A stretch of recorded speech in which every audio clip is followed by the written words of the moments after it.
السلام علیکم ورحمۃ اللہ وبرکاتہ۔ الحمد للہ رب العالمین الہ الاولین والآخرین والصلاة والسلام علی اشرف الانبیاء والمرسلین نبینا و امامنا و قدوتنا محمد وعلی آلہ واصحابہ اجمعین، اما بعد فاعوذ باللہ من الشیطان الرجیم۔ ومن يطع الله والرسول فأولئك مع الذين أنعم الله عليهم من النبيين والصديقين والشهداء والصالحين وحسن أولئك رفيقا۔ محترم حضرات اور قابل احترام اسلامی ماؤں اور بہنوں، اللہ رب العالمین کی توفیق سے اور اس کے فضل و احسان سے ہمیں رمضان کا یہ مبارک مہینہ نصیب ہوا، اور اسی کی توفیق سے، اس کے فضل و کرم سے، اس کی مدد سے جو کچھ بھی ہم سے اس ماہ مبارک میں عبادتیں اور طاعت کے کام ہو سکے ہم نے انجام دیے۔ اب اللہ رب العالمین سے ہمیں گڑ گڑا کر دعا مانگنا ہے کہ جو کچھ بھی ہم نے عبادتیں کی ہیں، اللہ کو خوش کرنے کے لیے جو کچھ بھی اعمال ہم نے انجام دیے ہیں، اللہ تعالیٰ انہیں شرف قبولیت سے بھی نوازے۔ حضرات و خواتین، ہم نے رمضان کے اس مہینے میں جو کچھ بھی عمل کیا، یا پھر رمضان سے پہلے بھی ہم نے بہت کچھ نیکیاں کی اور اللہ تعالیٰ کی اطاعت کے کام ہم نے جو کیے، تو اس کے پیچھے مقصد کیا ہوگا؟ ہمارا اپنا مقصد اللہ رب العالمین کو راضی کرنا اور اس کی بنائی ہوئی جنت کو حاصل کرنا، یہ یقیناً ہمارا اپنا مقصد ہوتا ہے۔ لیکن کیا کبھی ہم لوگوں نے یہ بھی سوچا کہ جنت اللہ تعالیٰ نے جو بنائی ہے اس کے کتنے درجات ہیں، اور اس کے اندر کیا کیا نعمتیں ہوں گی؟ یہ تو یقیناً اللہ تعالیٰ نے ایسی بات بتائی ہے کہ جنت کی نعمتوں کے بارے میں کوئی جانتا تک نہیں، کوئی نہ کبھی دیکھا ہوگا، نہ کبھی سنا ہوگا، اور نہ ہی کسی کے وہم و گمان میں وہ چیز آئی ہوگی۔ ایسی ایسی نعمتیں اللہ تعالیٰ نے جنت میں اپنے نیک بندوں کے لیے اٹھا رکھی ہیں بلکہ۔ لیکن ایک ایسی عظیم نعمت کہ جس کا تذکرہ اللہ نے بھی اور اللہ کے نبی صلی اللہ علیہ وسلم نے بھی ہمیں بتایا ہے، لیکن سوال یہ ہے کہ کیا کبھی ہم نے اس نعمت پر غور کیا، اور کیا ہم نے کبھی اس نعمت کے بارے میں اپنے دل میں شوق پیدا کیا کہ وہ نعمت ہم کو حاصل ہو؟ اور یہ نعمت ہے پیارے نبی صلی اللہ علیہ وسلم کی صحبت اور آپ کا ساتھ جنت میں۔ غور کر کے دیکھیں، ہماری اپنی دعائیں، کتنی دعائیں ہم اللہ تعالیٰ سے مانگتے ہیں، دنیا کی بھی اور آخرت کی بھی، جنت کے لیے بھی ہم جو ہے دعائیں کرتے ہیں، لیکن کیا کبھی ہم نے یہ دعا بھی مانگی کہ اللہ تعالیٰ ہمیں جنت میں پیارے نبی صلی اللہ علیہ وسلم کا ساتھ ہم کو عطا فرما، اور آپ کے قریب سے قریب جنت میں جگہ ہم کو عطا فرما؟ کہ یہ خود بھی یہ ایک اللہ تعالیٰ کی بہت عظیم نعمت ہے۔ صحابہ اور صحابیات اس دنیا کے وہ خوش نصیب ہستیاں ہیں جن کو اسی دنیا میں پیارے نبی صلی اللہ علیہ وسلم کی صحبت نصیب ہو گئی، آپ کا دیدار ان کو نصیب ہو گیا۔ یقیناً یہ اتنی بڑی فضیلت اور اتنی بڑی سعادت ہے کہ ان کے علاوہ اور کسی کو یہ سعادت حاصل نہیں ہے۔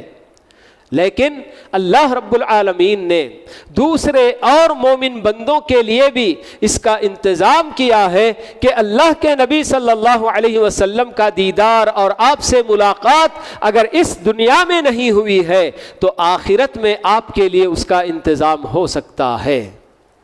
تو اس کے لیے آپ کو کیا کرنا ہے، یہ اللہ رب العالمین نے ہمیں قرآن مجید میں بہت ساری باتیں بتائی ہیں، اور پیارے نبی صلی اللہ علیہ وسلم نے بھی ہمیں بہت سارے اسباب اور ذرائع ایسے بتائے ہیں کہ ان کو اگر ہم اختیار کریں گے تو پیارے نبی صلی اللہ علیہ وسلم کا دیدار بھی ہم کو نصیب ہوگا، اور آپ کی صحبت بھی اور آپ کے قریب بھی ہم کو جگہ جنت میں مل سکتی ہے۔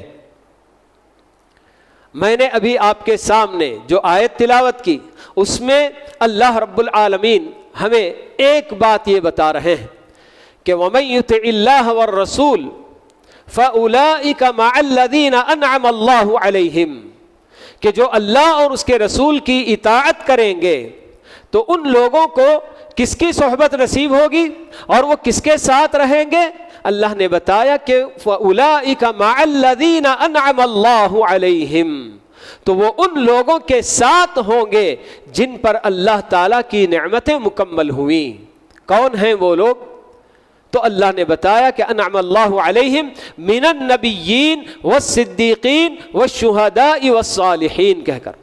4 کیٹیگریاں اللہ نے بتائی کہ جس میں سب سے پہلے انبیاء، ہمارے نبی صلی اللہ علیہ وسلم بھی اس میں داخل ہیں، تو انبیاء کے ساتھ اور صدیقین، صالحین اور شہداء، ایسے نیک بندوں کے ساتھ ان کو اللہ رب العالمین رکھیں گے، ان کا ساتھ ان کو نصیب ہوگا۔ اور خود اللہ تعالیٰ نے بتایا کہ وَحَسُنَ أُولَٰئِكَ رَفِيقًا، اور ایسے لوگ جن کو ساتھی مل جائیں تو یہ سب سے بہترین ساتھی ہیں۔ یہ تو اللہ تعالیٰ نے ہمیں بتا دیا۔ اب ہم کو یہ معلوم کرنا ہے کہ اطاعت ہے کیا چیز۔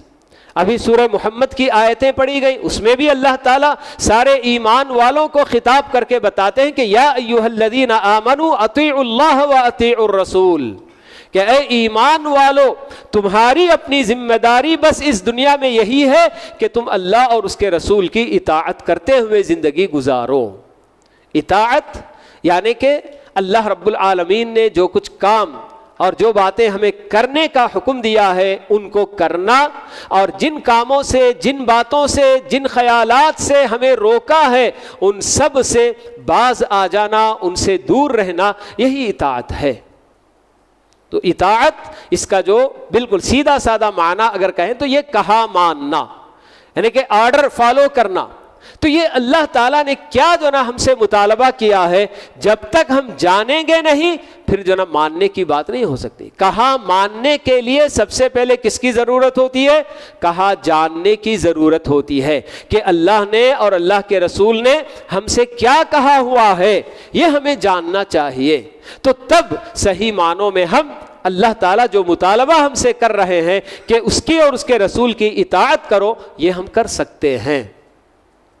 اور اس کے لیے ہمیں جانکاری حاصل کرنی ہوگی۔ اللہ نے کلام اپنا ہم کو دیا اسی لیے تاکہ ہم اللہ تعالیٰ کی کہی ہوئی باتیں جانیں کہ اللہ نے ہم سے کیا کیا کہا ہوا ہے۔ ہمارے لیے عقیدے کے اندر بہت ساری باتیں اللہ نے بتائیں۔ سب سے بنیادی عقیدہ جو ہمارے اپنے لیے کہ توحید اور شرک کا عقیدہ ہم کو بتایا گیا کہ توحید کیا ہوتی ہے اور شرک کیا ہوتا ہے، تو اس کے حساب سے ہمیں اپنے عقیدے میں اللہ رب العالمین کا حکم ماننا ہے۔ ویسے ہی عبادات کا ایک بہت بڑا جو نا کیا ہے سلسلہ اللہ تعالیٰ نے احکام کی شکل میں ہم کو دیا ہے۔ مختلف قسم کی عبادتوں کا اللہ نے حکم دیا ہے۔ معاملات ہمارے کیسے ہونے چاہیے اس کے تعلق سے اللہ تعالیٰ نے ہمیں حکم دیا ہے۔ ہماری اپنی روزمرہ کی زندگی، ہمارا اٹھنا بیٹھنا، کھانا پینا، چلنا پھرنا، جی سونا جاگنا، پہننا اوڑھنا، یہ سب ہمارے اپنے لیے اللہ رب العالمین نے باقاعدہ راستہ ہم کو بتایا ہے، اور اس نے ہمارے لیے طریقہ مقرر کیا ہے کہ اس طریقے پر آپ کے یہ سب کام ہونے چاہیے۔ سورہ حجرات کی بھی آج تلاوت کی گئی۔ سورہ حجرات کے اندر کتنے بالکل جو ہے کیا ہے ہمارے اپنے سوسائٹی اور معاشرے سے متعلق ایک نیک اور صالح سوسائٹی اور معاشرہ کیسے جو ہے ہوا کرتا ہے، اس کے لیے کیا کیا کرنا پڑتا ہے، اللہ رب العالمین نے ہمیں کھول کھول کر بتایا۔ یا ایھا الذین آمنوا لا یسخر قوم من قوم عسى ان یکونوا خیرا منہم ولا نساء من نساء عسى ان یکن خیرا منہن۔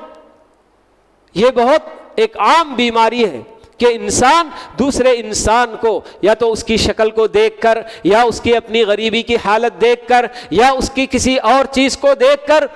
اور لوگوں کے ساتھ ہنسی مذاق کا اس کو جو ہے نشانہ بناتا ہے۔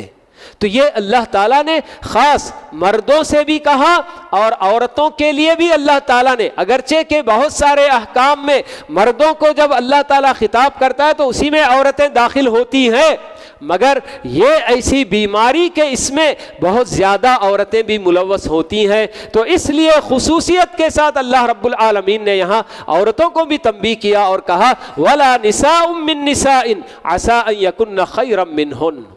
کہ کچھ عورتیں دوسری عورتوں کو ہنسی مذاق کا نشانہ نہ بنائیں، جن سے آپ جو کہ مذاق کا جن کو آپ نشانہ بنا رہے ہیں، ہو سکتا ہے کہ وہ آپ سے اللہ رب العالمین کے پاس بہتر ہوں۔ وَلَا تَلْمِزُوا أَنفُسَكُمْ وَلَا تَنَابَزُوا بِالْأَلْقَابِ، برے القاب، جی یہ گڈا موٹا ایسے جو نا کیا ہے، ایسی سب جو نا لقب سے لوگوں کو جو نا کیا ہے مت پکارو جی۔ اور اللہ تعالیٰ نے بدگمانی سے بچنے کا حکم دیا، غیبت سے بچنے کا حکم دیا، یہ سب اطاعت کے اندر آتا ہے کہ جب ہم یہ ساری چیزیں معلوم کریں گے اور صحیح معنوں میں اطاعت کریں گے تو تب یقیناً اللہ تعالیٰ کا وعدہ ہمارے حق میں پورا ہو کر رہے گا۔ یہ اللہ تعالیٰ ہم کو خبر دے رہے ہیں، وعدہ کر رہے ہیں کہ جو اللہ اور اس کے رسول کی اطاعت کرتے ہوئے دنیا میں زندگی گزاریں گے تو ان کا اپنا ساتھ، ان کا اٹھنا بیٹھنا وہاں آخرت میں کن کے ساتھ ہوگا؟ انبیاء کے ساتھ، صدیقین کے ساتھ، صالحین اور شہداء کے ساتھ ہوگا۔ پیارے نبی صلی اللہ علیہ وسلم کے زمانے میں ایک صحابی ربیعہ بن کعب الاسلمی رضی اللہ تعالی عنہ، بہت ہی غریب صحابی، ایمان لانے کے بعد ان کا کوئی ٹھکانہ نہیں تھا، نوجوان صحابی تھے اور رہا کرتے تھے صفہ میں۔ اصحاب صفہ اللہ کے نبی صلی اللہ علیہ وسلم کی مسجد میں پیچھے ایک جو نا کیا ہے ایسے ہی چھپر، بالکل کھجور کی جو نا پتیاں وغیرہ ڈال کر، ایسے ہی بہت سارے صحابہ جو ہجرت کر کے آتے اور ان کا کوئی ٹھکانہ نہیں ہوتا تو ان سب کے لیے مسجد میں ہی ٹھکانہ ہوا کرتا تھا۔ تو یہ صحابی اللہ کے نبی صلی اللہ علیہ وسلم پر ایمان لانے کے بعد ہجرت کر کے آئے اور آ کر کوئی اور ٹھکانہ نہیں تھا، کوئی اور گھر بار نہیں تھا، تو وہیں صفہ میں آپ رہا کرتے تھے، مگر اللہ کے نبی صلی اللہ علیہ وسلم کی خدمت میں ہمیشہ لگے رہتے تھے۔ بہت آپ کی خدمت کرنا انہوں نے اپنا ایک شیوا بنا لیا تھا۔ رات کے وقت میں بھی جب اللہ کے نبی صلی اللہ علیہ وسلم بیدار ہوتے، وضو کا پانی وغیرہ باہر سے لا کر دینا کرنا، آپ کی ہر ضرورت پوری کرنے کے لیے آپ ہمیشہ تیار رہتے۔ اللہ کے نبی صلی اللہ علیہ وسلم یہ تو ایسی شخصیت کہ آپ جب امت کو بتاتے ہیں کہ من صنع الیکم معروفا فکافئوہ، یہ آپ اپنی امت کو بتا رہے ہیں کہ جب تمہارے ساتھ کوئی بھلا کرے تو تم اس کو بدلہ دو۔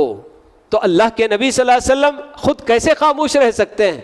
تو آپ نے اپنے ان صحابی سے پوچھا کہ اے اللہ کے بندے کچھ مانگ لو، میں تم کو دینے کے لیے تیار ہوں۔ اللہ کے نبی سمجھے کہ شاید دنیا کی کوئی چیز ضرورت کوئی بھی مانگ لے گا بندہ، تو اللہ کے نبی صلی اللہ علیہ وسلم نے ان سے اتنا کہا کہ بس تم کو کیا مانگنا ہے مانگ لو۔ مگر دیکھیے یہ نوجوان صحابی، حالانکہ ان کی اپنی حالت کیسی غربت کی حالت ہے، کہیں کوئی ٹھکانہ نہیں، کچھ نہیں، نہ بیوی بچے ہیں، کچھ نہیں ہے، ایسے میں بھی ان کا اپنا جو نا کیا ان کی بلند ہمتی، ان کی عزیمت کو دیکھیے کہ کیا اللہ کے نبی صلی اللہ علیہ وسلم سے مانگ رہے ہیں اور مطالبہ کر رہے ہیں۔ کہتے ہیں اسألک مرافقتک فی الجنہ یا رسول اللہ، اے اللہ کے نبی میں جنت میں آپ کی رفاقت چاہتا ہوں، بس یہی مجھ کو چاہیے۔ آپ نے مجھ سے کہا کہ کچھ مانگو تو بس یہ میں آپ سے مانگ رہا ہوں۔ اللہ کے نبی صلی اللہ علیہ وسلم چونک گئے۔ آپ نے پوچھا او غیر ذلک یا ربیعہ، اے ربیعہ کہ اس کے علاوہ اور کوئی چیز نہیں؟ انہوں نے کہا اللہ کے نبی صلی اللہ علیہ وسلم بس یہی ایک چیز ہے، یہی میری اپنی خواہش ہے کہ مرنے کے بعد بھی جنت میں آپ کی رفاقت اور آپ کا قرب مجھے نصیب ہو جائے۔ تو پھر اللہ کے نبی صلی اللہ علیہ وسلم نے ان کو مشورہ دیا کہ اگر ایسا ہے تو پھر تم کثرت سے سجود کرو، یعنی کہ نماز کثرت سے نمازیں پڑھا کرو، تو یہ چیز آپ کو جو ہے میری صحبت آپ کو دلا سکتی ہے، میری اپنی رفاقت آپ کو جنت میں دلا سکتی ہے۔ تو یہ نبی کریم صلی اللہ علیہ وسلم اپنی امت کو گویا کہ ایک صحابی کے ذریعے یہ تعلیم دے رہے ہیں کہ آپ جتنی زیادہ نمازوں کا اہتمام کریں گے تو پھر یہ نمازیں آپ کو پیارے نبی صلی اللہ علیہ وسلم کی صحبت دلانے کا باعث بن سکتی ہیں۔ ایک اور صحابی اللہ کے نبی صلی اللہ علیہ وسلم کی خدمت میں حاضر ہوتے ہیں اور کہتے ہیں اللہ کے نبی آپ سے میں بے تحاشا محبت کرتا ہوں، اتنی محبت کہ گھر میں بھی جب ہوتا ہوں اور آپ کو دیکھنے کا خیال آتا ہے تو سب کچھ چھوڑ چھاڑ کے میں آپ کے پاس آ جاتا ہوں اور آپ کا دیدار کر لیتا ہوں تو مجھے ایک عجیب قسم کا سکون اور ایک چین مجھ کو مل جاتا ہے اور میں بہت مطمئن ہو جاتا ہوں۔ لیکن جب میں یہ سوچتا ہوں تو بے قرار ہو جاتا ہوں کہ مرنے کے بعد آپ کا مقام اور مرتبہ پتہ نہیں اللہ نے کتنا اونچا رکھا ہوگا، اور میں جنت میں اگر گیا بھی تو جنت میں کون سے مقام میں رہوں گا کہ وہاں آخرت میں آپ کا دیدار مجھے نصیب ہوگا کہ نہیں ہوگا۔ یہ سوچتا ہوں تو میں بے تحاشا بے قرار ہو جاتا ہوں اور مجھے کیا ہے میری اپنی نیند، میرا سکون سب کچھ اڑ جاتا ہے۔ اللہ کے نبی صلی اللہ علیہ وسلم ان کو کوئی جواب نہیں دیتے۔ پھر اسی کے بعد یہ سورہ نساء کی آیت اللہ رب العالمین اتارتے ہیں کہ وَمَن يُطِعِ اللَّهَ وَالرَّسُولَ فَأُولَٰئِكَ مَعَ الَّذِينَ أَنْعَمَ اللَّهُ عَلَيْهِم مِّنَ النَّبِيِّينَ وَالصِّدِّيقِينَ وَالشُّهَدَاءِ وَالصَّالِحِينَ وَحَسُنَ أُولَٰئِكَ رَفِيقًا۔ تو پھر اس کے بعد ان کو بلاتے ہیں اور یہ آیت ان کو پڑھ کر سناتے ہیں۔ تو دیکھیں یہ صحابہ تھے کہ جن لوگوں کے اندر دنیا کی کوئی کیا ہے خواہش اور دنیا کی کوئی چیز حاصل کرنے کا یہ ان کی اپنی رغبت نہیں تھی، یہ ان کی خواہش یہ بالکل نہیں تھی۔ وہ لوگ اپنی آخرت میں بھی اللہ کے نبی صلی اللہ علیہ وسلم سے جو محبت ان کے دلوں میں تھی تو اس محبت کا یہ تقاضا تھا کہ آپ سے آخرت میں بھی آپ کی صحبت اور آپ کی رفاقت کے وہ خواہاں ہوتے ہیں اور اس کے خواہش مند ہوتے ہیں۔ عبداللہ بن مسعود رضی اللہ تعالی عنہ ایک مرتبہ مسجد میں سورہ نساء کی آیت تلاوت کر رہے ہوتے ہیں، تقریباً 100 آیتیں اس کی پڑھتے ہیں تو اس کے بعد اللہ تعالیٰ سے دعا کرنے لگتے ہیں۔ عبداللہ بن مسعود کہتے ہیں کہ اسی دوران اللہ کے نبی صلی اللہ علیہ وسلم ابو بکر اور عمر رضی اللہ عنہما کے ساتھ مسجد میں داخل ہوئے، اور تب آپ نے مجھے جب دیکھا یہ سورہ نساء پڑھ کر میں دعا کرنے لگا ہوں تو آپ نے اسی وقت میرے سامنے یہ بات بتائی کہ مانگو مانگو، تمہیں جو مانگنا ہے مانگ لو، تمہیں دیا جائے گا۔ یہ کہہ کر آپ وہاں سے چلے جاتے ہیں۔ تو دوسرے دن صبح صبح حضرت ابو بکر رضی اللہ تعالی عنہ عبداللہ بن مسعود کے پاس پہنچتے ہیں اور ان کو خوشخبری دیتے ہیں کہ آپ جب دعا کر رہے تھے تو اللہ کے نبی صلی اللہ علیہ وسلم نے آپ کو اتنی بڑی بشارت دی کہ جو مانگنا ہے مانگ لو، اللہ تعالیٰ تمہیں عطا کرے گا۔ تو بتاؤ کہ تم نے کیا مانگا؟ تو عبداللہ بن مسعود کا جواب آپ کیا سمجھتے ہیں کہ دنیا کی کوئی دولت، دنیا کی نعمتیں، دنیا کی آسائشیں انہوں نے مانگی؟ اللہ تعالیٰ سے انہوں نے کہا کہ میں نے اللہ تعالیٰ سے 3 باتیں مانگی ہیں۔ اللہم انی اسألک ایمانا لا یرتد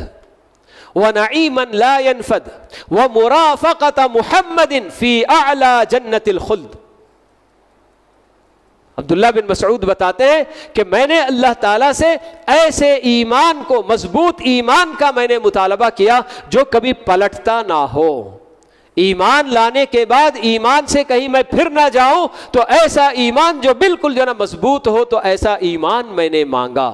وَنَعِيمًا لَا يَنْفَدْ، اور ایسی نعمت جو کہ کبھی ختم نہ ہوتی ہو، اور محمد صلی اللہ علیہ وسلم کی رفاقت جنت کے اعلیٰ مقام میں، ہمیشہ والی جنت میں اعلیٰ مقام میں محمد صلی اللہ علیہ وسلم کی رفاقت میں نے اللہ تعالیٰ سے مانگی ہے۔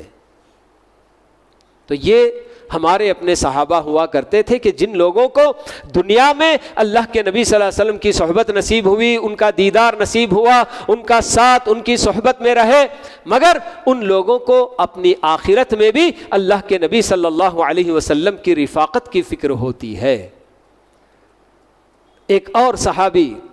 اللہ کے نبی صلی اللہ علیہ وسلم کی خدمت میں آتے ہیں۔ حضرت انس بن مالک رضی اللہ تعالی عنہ یہ واقعہ بیان کرتے ہیں کہ ایک صاحب آئے اور اللہ کے نبی صلی اللہ علیہ وسلم سے پوچھنے لگے، یا رسول اللہ متی الساعہ،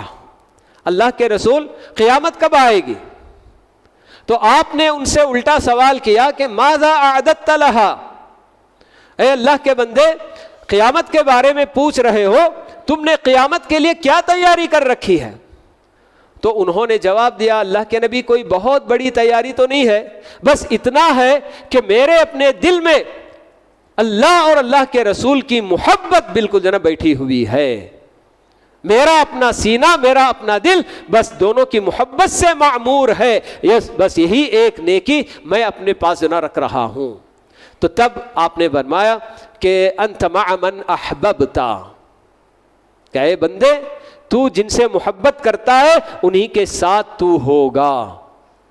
یہ کہنا تھا کہ حضرت انس رضی اللہ تعالی عنہ بیان کرتے ہیں کہ اسلام کی دولت کے بعد اس حدیث کو جو ہم نے سنی تو یہ چیز ہمارے لیے بہت بڑی خوشی کا باعث بن رہی تھی حدیث،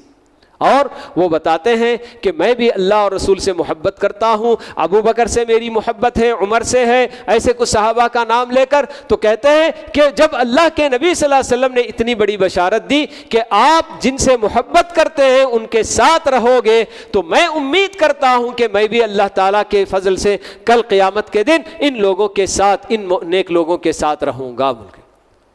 تو اللہ اور اس کے رسول سے محبت یہ بھی ہمیں باعث کیا کس کا سبب بنتی ہے؟ ہمارے اپنے لیے پیارے نبی صلی اللہ علیہ وسلم کی صحبت اور رفاقت کا ہمارے لیے سبب بنتی ہے چیز۔ ان کے علاوہ بھی پیارے نبی صلی اللہ علیہ وسلم نے کچھ اور ایسے اعمال بھی ہم کو بتائے ہیں کہ اگر ہم ان کو انجام دیں گے تو اس کے ذریعے بھی ہمیں آپ کی رفاقت اور آپ کا قرب، آپ کے قریب سے قریب ہونے کا موقع ہم کو مل سکتا ہے۔ آپ نے یتیموں کی کفالت کے بارے میں بتایا کہ انا وکافل الیتیم کہاتین فی الجنہ، بول کے دو انگلیاں آپ نے بالکل ملا کر بتایا کہ بالکل اس طرح سے میں اور یتیم کی کفالت کرنے والے جنت میں ایسے ہوں گے۔ اہل علم نے بتایا کہ یا تو یہ دو انگلیوں کے درمیان کا جو فاصلہ تھوڑا سا بالکل چھوٹی بڑی ہے یہ انگلی، تو دونوں کے درجے میں بالکل اتنا ہی فرق ہوگا کہ بہت قریب سے قریب ہوگا بلکہ، یا پھر ان دونوں انگلیوں کے درمیان کا جو فاصلہ ہے یہ بھی ہو سکتا ہے۔ بہرحال آپ نے بس دو انگلیوں کو ساتھ میں ملا کر یہ بات بتائی کہ جو یتیموں کی کفالت کرتا ہے تو اس کے لیے اتنی بڑی بشارت آپ نے دی، گویا کہ آپ کے قریب سے قریب تر ہونے کا یہ بھی ذریعہ آپ نے ہم کو بتایا۔ اور دوسرا بڑا اہم ذریعہ حسن اخلاق کو آپ نے بتایا کہ ان من احبکم الی واقربکم منی مجلسا احاسنکم اخلاقا، کہ تم میں میرے نزدیک بہت زیادہ محبوب اور میرے اپنے کل قیامت کے دن مجھ سے قریب جن کی جگہ ہو سکتی ہے تو وہ کون ہوں گے؟ تم میں جو حسن اخلاق کے خوگر ہوں گے، جن کے اخلاق بہتر سے بہتر ہوں گے، تو ان کے لیے حسن اخلاق پر آپ نے گویا یہ زور دے کر بتایا کہ حسن اخلاق بھی ایک ایسا ذریعہ، ایسا سبب ہے کہ جس کے ذریعے ہمیں اللہ کے نبی صلی اللہ علیہ وسلم کی رفاقت کل قیامت میں نصیب ہو سکتی ہے۔ اس میں کوئی شک نہیں کہ اللہ کے نبی صلی اللہ علیہ وسلم کا جو مقام ہوگا، جو آپ کی جنت ہوگی، وہ تو کسی اور کو نصیب نہیں ہو سکتی۔ آپ کا مقام سب سے اعلیٰ، آپ نے اسی لیے ہمیں بتایا کہ اذان کے بعد کی دعا میں وَآتِ مُحَمَّدًا الْوَسِيلَةَ، وسیلہ یہ جنت کا سب سے اعلیٰ مقام ہے، اور یہ صرف ایک ہی بندے کو نصیب ہوگا، اور آپ نے بتایا کہ میں امید کرتا ہوں کہ وہ اللہ تعالیٰ مجھے ہی دے گا بول کے۔ تو یہ آپ کا اپنا مقام ہے، لیکن آپ کے قریب سے قریب تر ہونے میں یہ ساری چیزیں ہمارے اپنے لیے کام آنے والی ہیں۔ جو اطاعت، اللہ رب العالمین کی اطاعت، جی، اور اسی طرح سے اللہ اور اس کے رسول سے محبت، اور پھر ہمیں یہ باتیں بتائی گئیں کہ دعا اللہ تعالیٰ سے ہمیں مانگنا بھی چاہیے کہ ہمیں پیارے نبی صلی اللہ علیہ وسلم کی رفاقت بھی نصیب کر، اور اسی طرح سے یہ یتیموں کی کفالت کرنا اور حسن اخلاق، یہ سب ایسے کام ہیں کہ ان کے ذریعے آدمی کو جنت میں اعلیٰ مقام اور خود پیارے نبی صلی اللہ علیہ وسلم کے قریب سے قریب تر ہونے کا شرف بھی اس کو جنم مل سکتا ہے۔ تو بہرحال باتیں بہت ہو سکتی ہیں، لیکن مختصر سی یہ کچھ باتیں میں نے آپ کے سامنے رکھی ہیں کہ ہمیں بہرحال ایک مومن جس کے دل میں اللہ اور اس کے رسول کی محبت ہوتی ہے تو اس کے اندر یہ شوق ضرور ہونا چاہیے کہ ہاں ہم نے اس دنیا میں ہمارے نبی صلی اللہ علیہ وسلم کو نہیں دیکھا ہے، لیکن اللہ تعالی ہمیں آخرت میں ہمارے نبی کا دیدار ہمیں ضرور کرائے اور آپ کی جو ہے کیا ہے قریب سے قریب تر ہونے کا ہمیں اللہ تعالی موقع دے، یہ ہم کو کہنا چاہیے۔ اسی لیے اللہ کے نبی صلی اللہ علیہ وسلم نے ہم جیسے بندوں کے حق میں بتایا کہ ہم آپ کے بھائی ہیں، دوست ہیں۔ ایک مرتبہ اللہ کے نبی صلی اللہ علیہ وسلم قبرستان بقیع میں گئے اور وہاں بقیع میں جا کر جو دعا کرنے کے بعد آپ نے بتایا کہ میری خواہش ہوتی کہ میں میرے اپنے دوستوں کو دیکھتا۔ صحابہ نے پوچھا اللہ کے نبی کیا ہم آپ کے دوست نہیں ہیں؟ تو اللہ کے نبی نے جواب دیا کہ نہیں بھائیو، آپ لوگ میرے ساتھی ہو، میرے اپنے صحابہ ہو، میرے اپنے دوست وہ لوگ ہیں جو مجھے دیکھے بغیر میرے اوپر ایمان رکھتے ہیں۔ تو ہمیں اللہ کے نبی صلی اللہ علیہ وسلم نے اخوان کہا ہے کہ آپ کے ہم سب دوست ہیں جی۔ تو اس طرح سے صحابہ نے پوچھا اللہ کے نبی آپ کیسے ان کو پہچانیں گے جن کو آپ نے دیکھا تک نہیں ہے حوض کوثر کے پاس؟ تو آپ نے بتایا کہ کیا آپ نہیں سمجھتے ہیں جیسے جانوروں کی مثال دے کر کہ کسی کے جانور مخصوص رنگ وغیرہ کے ہوتے ہیں، دوسرے جانوروں کے ساتھ جب وہ مل جاتے ہیں تو اپنا مالک اپنے جانوروں کو پہچان لیتا ہے کہ یہ میرے جانور ہیں، یہ میرے جانور ہیں بول کے۔ تو بالکل اسی طرح سے میری اپنی امت کے میرے یہ دوست وہ ہوں گے کہ وضو کرنے کی وجہ سے ان کے اپنے وہ اعضاء جہاں تک وضو کا پانی پہنچتا ہے وہ سب کل قیامت کے دن اس وقت یعنی حوض کوثر کے پاس بالکل چمک رہے ہوں گے، تو میں اسی کے ذریعے اپنے ان دوستوں کو پہچان لوں گا، آپ نے بتایا۔ تو بہرحال یہ پیارے نبی صلی اللہ علیہ وسلم کی محبت کہ جس میں اللہ تعالیٰ نے ہمیں بتایا کہ النبی اولیٰ بالمؤمنین من انفسہم، کہ نبی کا مقام، نبی کی حیثیت ایک مومن کے نزدیک اس کی اپنی ذات سے بھی بڑھ کر ہوتی ہے۔ تو بالکل اس کا تقاضا ہے کہ ہم اللہ تعالیٰ سے یہ دعا کرتے رہیں کہ اللہ تعالیٰ ہمیں ہمارے نبی صلی اللہ علیہ وسلم کی رفاقت اور آپ کا دیدار ہمیں وہاں کل قیامت کے دن نصیب فرمائے۔